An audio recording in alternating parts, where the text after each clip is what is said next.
Paano makikilala ang wife beater?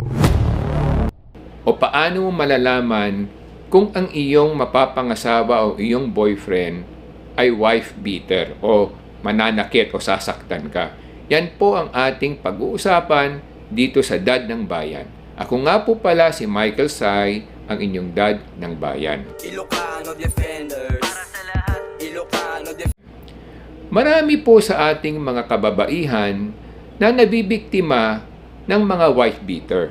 Kaya nga meron po tayong mga grupo o organisasyon na may sinasabing coalition against violations or violators of women's rights or yung mga tinatawag natin mga grupo na pinoprotektahan ang mga kababaihan laban sa mga ganitong klaseng lalaki o mga ganitong klaseng pang-aapi.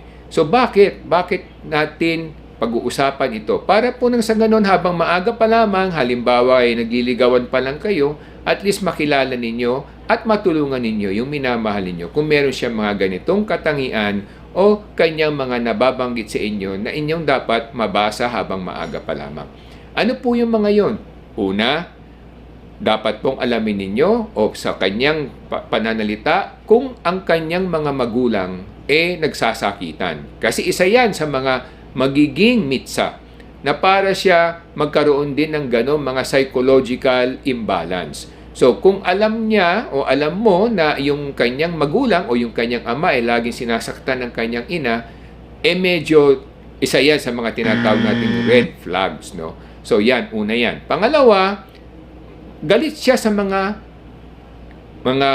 magulang niya. Meron siya mga tinatagong galit na hindi niya dinediretso pero minsan sasabihin niya sa inyo na parang sa tingin niya naapi siya o nung kanyang kabataan lagi siyang sinasaktan ng mga magulang niya. So isa yan din sa mga pangitain o red flag na dapat niyong tingnan. Pangatlo, malupit siya sa mga hayop.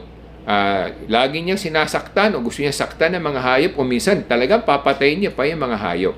So isa rin yan sa mga katangian na maaari din maging red flag sa mga ganyan. Pang-apat, mahilig siyang manakit ng kapwa niya. Ibig sabihin niyan, naghahanap siya ng away palagi, basagulero, o gustong-gusto niya nakikipag-away. So, yun. Yung tinatawag natin, meron siya mga tinatagong galit na inilalabas niya sa kapwa niya. So, kung mahilig siya makipag-away, isa rin yan sa mga maaaring mag-udyok sa kanya na manakit ng kapwa at ng kababaihan at ng ating mga kababayan na babae. Pang-apat, yung sinatawag nating mahilig uminom. Mahilig uminom. Kasi pag medyo lasinggero yan, normally nawawala yung kanyang sense of peace o sense of stability. So nawawala yung kanyang control sa sarili niya. At pagkalasing ang isang tao, madalas hindi na niya maalala kung ano man yung ginagawa niya, kaya nga nakakasakit siya minsan ng kapwa niya. So yan po yung mga katangian na dapat nating bantayan. Yung mga una, yung mga magulang niya may problema, nagsasakitan. Pangalawa, meron siyang galit sa mga magulang niya dahil ang pakiramdam niya siya ay naapi ng bata o siya sinasaktan nung siya ay bata at naging biktima siya ng child abuse. Pangatlo, meron siyang tinatawag na mga bisyo, lalo na pag siya ay lasinggero. Again, isa rin yan sa mga contributory factor. At pang-apat,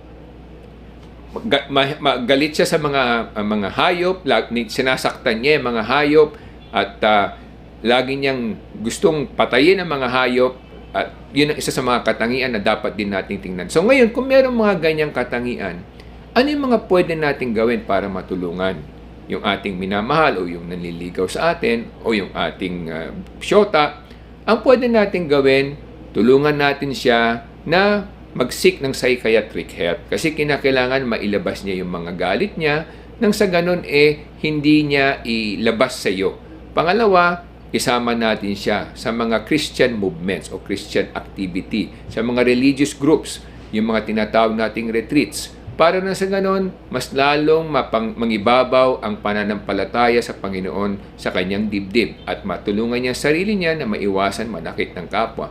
Pangatlo, gawan natin ng anger management program. Ang ibig sabihin nun, gumawa ka halimbawa ng duffel bag o ng isang punching bag para doon niya ilalabas yung galit niya kung siya ay natutuksong manakit. Para na sa ganun merong outlet na tinatawag natin. Para na sa ganun hindi niya ilabas sa tao, kundi ilabas niya sa mga punching bag o sa mga duffel bag na pwede mong ilagay sa isang lugar para na sa ganun doon niya ilalabas yung kanyang mga galit. Yan lamang po mga kababayan. Ito po si Michael Sai, ang inyong dad ng bayan. Ilocano Defender.